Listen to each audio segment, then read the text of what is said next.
temos aqui uma questão que quer saber quais são as raízes do polinômio p de x igual a x elevado na quarta potência menos 1.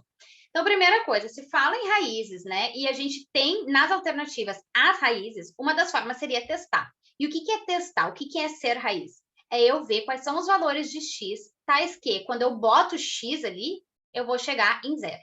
Ou seja, se eu coloco 2 no lugar do x, será que vai dar zero isso aqui? Se eu boto menos 1, vai dar zero? E assim por diante. É esse tipo de teste que a gente vai fazer. Só com essa ideia, a gente já consegue olhar essas alternativas um pouquinho, né? Então, aqui, a gente tem raízes i menos i, que talvez seja um pouco mais chato de testar, mas a gente tem zero aqui. Aqui também tem zero, então, ó, se eu testar o zero e ver se ele funciona, quer dizer que vai ter que ser a letra A, a letra B.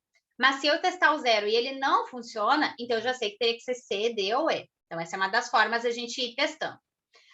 Depois a gente tem tudo raízes imaginárias, e eu vou falar um pouquinho delas mais para frente.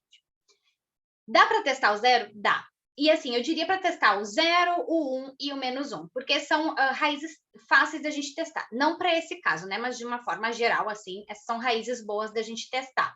Por quê? Porque quando a gente tem... Quando que o zero vai ser raiz? Quando eu tiver zero como termo independente. Que faz sentido, né? Se eu tenho um polinômio que ele é composto somente por x numa potência, x outra potência, e não tem nenhum número lá sozinho sem x, quer dizer que cada um desses x vai virar zero no momento que eu botar zero no lugar.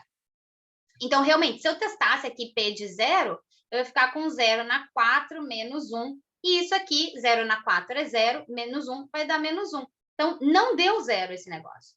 Então, logo, zero não é raiz. Porque a gente tem que p de zero é menos 1. Tá? Então, esse é uma raiz boa da gente testar. Pensando em outros casos aqui, por exemplo, se eu tenho p de x igual a x ao cubo mais 2x menos 3, eu já sei que zero não é raiz, porque eu tenho menos 3 aqui como termo independente. Agora, se eu tenho x quadrado mais x, eu sei que zero é raiz, porque o meu termo independente é zero. Tá? Então, guardem isso para outras questões de polinômio. Bom, zero não é raiz, então não pode ser letra A, não pode ser letra B.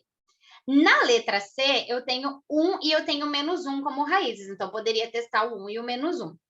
Vamos testar. Se eu faço lá P de 1, eu vou ter, então, que é 1 na quarta menos 1, que isso aqui vai dar 1 menos 1, que é zero mesmo. Então, logo, o 1 é raiz, porque a gente tem que P de 1 vai ser zero mesmo.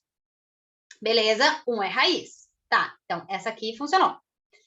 Agora, P de menos 1 seria menos 1 elevado na quarta potência, menos 1. Isso aqui vai dar menos 1. Na quarta potência vai dar um positivo, com aquele menos 1, deu zero sim. Então, logo, o menos 1 é raiz. Ou seja, P de menos 1 é zero, né? Isso aqui tudo é a mesma afirmação. Então, beleza, menos 1 é. Aí eu teria que testar a I e a menos I, certo? Para confirmar se deu. Mas a questão é que nas alternativas que a gente tem aqui, ó, essa aqui tem I, menos I, 1 mais I e 1 menos I. Não tem a raiz 1 e a raiz menos 1. Então, não pode ser a letra D. Aqui a gente tem I menos I, menos 1 mais I e menos 1 menos I. Então, também não pode ser a letra E. Então, a gente já concluiu que é a letra C, porque é a única que contém as raízes 1 e menos 1, que a gente já confirmou que são. Aqui só mais uma observação, né, para levar para outras situações. Assim como a gente consegue observar essa regularidade, que se tem um termo independente zero, quer dizer que zero vai ser raiz. Se a gente olha os coeficientes desse polinômio e a soma deles é zero, então quer dizer que 1 é raiz. Aqui o coeficiente desse x na 4, né, seria 1. O do x ao cubo é 0, o do x quadrado é 0, o do x na 1 é 0, e o termo independente é menos 1. Se eu somo 1 com 0, 0 e menos 1, vai dar 0. Então, a gente sabe que 1 vai ser raiz, tá? Essa é uma forma que facilita para testar para outras questões. Ok, a questão já acabou. Vou seguir num comentário que é: como é que eu verificaria a I e a menos I? Eu faria a mesma coisa, tá? Eu colocaria I no lugar do X e ia ver se vai dar zero esse negócio. Mas eu não quero fazer isso. Eu quero aproveitar essa questão para a gente relembrar como é que eu faria para encontrar raízes pelo algoritmo de Briot-Ruffini, tá? Então, o Briot-Ruffini ele é uma estratégia para encontrar raízes.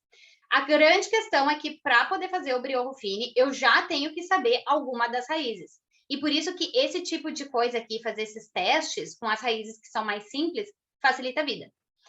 Então, eu testaria, por exemplo, eu sei que 0 é raiz, não é raiz, não tenho o que fazer com ele. Mas eu sei que o 1 é raiz. Então, eu vou lá colocar no meu algoritmo de Brioche Fine todos os coeficientes desse polinômio.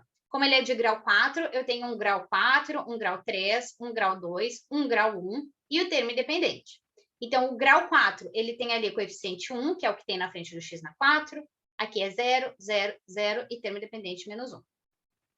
Como eu sei que 1 é raiz, é aqui que eu vou colocar. Aqui veio a minha raiz, que eu já confirmei que é raiz, né? O que eu quero fazer é baixar o grau desse polinômio. Se eu quiser testar o 0 pelo Brioche Fine, eu também poderia. E aí eu veria que ele não é raiz, porque eu ia chegar aqui num valor diferente de 0. Mas tá.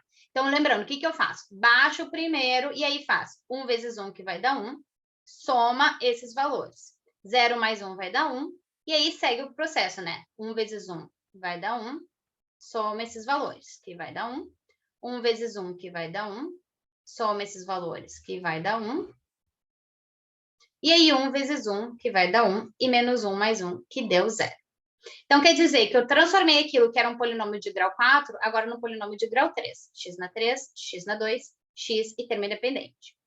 Só que eu sei que menos 1 também é raiz. Então, eu faria um outro Brioche Fine com esse negócio, que seria aqui o meu grau 3, 1, o meu grau 2, 1, o meu grau 1, 1, o meu termo independente, que é 1, fica aqui, e agora a outra raiz que eu sei que funciona, que é menos 1. E aí eu baixo aqui o primeiro, que dá 1, menos 1 vezes 1 vai dar menos 1.